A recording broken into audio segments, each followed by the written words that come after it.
अस्सलाम वालेकुम। आज हम सीखेंगे कि कैलकुलेटर से स्क्वायर रूट कैसे लेते हैं कम्प्लेक्स नंबर्स का। सिंपल नंबर्स का तो हम कम्प्लेक्स स्क्वायर रूट ले लेते हैं। ठीक है, ये हमारे पास एक नंबर है, पहले हम चेक कर लेते हैं।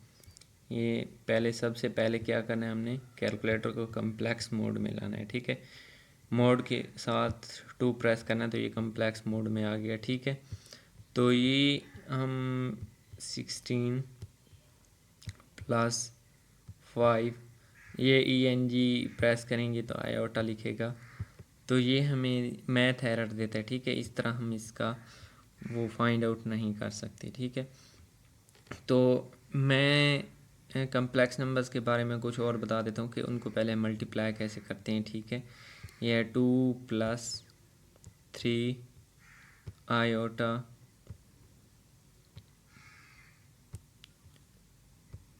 And 2 + 5 iota. ठीक है, ये मैंने ऐसे ही रैंडमली 2 नंबर्स ले ली। ये देखिए, हम इनको मल्टीप्लाई कर सकते हैं, इस तरह हम इनको ऐड कर सकते हैं, इनको सब्ट्रैक्ट कर सकते हैं, इनको डिवाइड कर सकते हैं। ठीक है, सेम मेथड है जैसे आम होता है। सबसे पहले हमने एक बात है कि कम्प्लेक्स मोड को ऑन कर लेना है। ठीक है, अब हम बढ़ते हैं कि इनका स्क्वायर रूट कैसे लेते हैं। तो स्क्वायर रूट लेने के लिए हमने डायरेक्ट इस वैल्यू को पुट किया तो हमारे पास कैलकुलेटर मैथ एरर देता है, लेकिन हमने इसका स्क्वायर रूट फाइंड आउट करना है। तो सबसे पहले मैं ये नंबर लिखूँगा। ठीक है, ये 16 + 5 आयोटा। ठीक है, ये मैंने लिख लिया। इसको अब सेव कर लेते हैं, शिफ्ट और ये रिकॉल का बटन प्रेस करेंगे और तो ये ए में अब क्या है, स्टोर हो गया। ठीक है, एसी प्रेस कर देते हैं। अब मैं ये देखना चाहता हूँ क्या मेरे पास ये सेव है या नहीं, तो मैं रिकॉल ए करूँगा तो ये देखें, ये हमारे पास ये नंबर ए में सेव हो गया है। ठीक है, वेरिएबल ए में।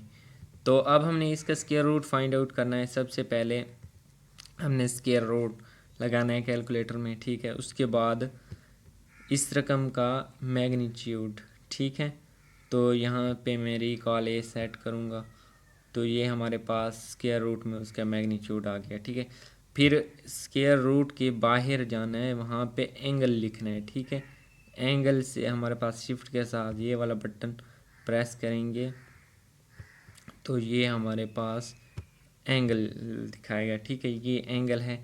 अब एंगल है कितना वो भी हम कैलकुलेटर से ही फाइंड आउट कर सकते हैं।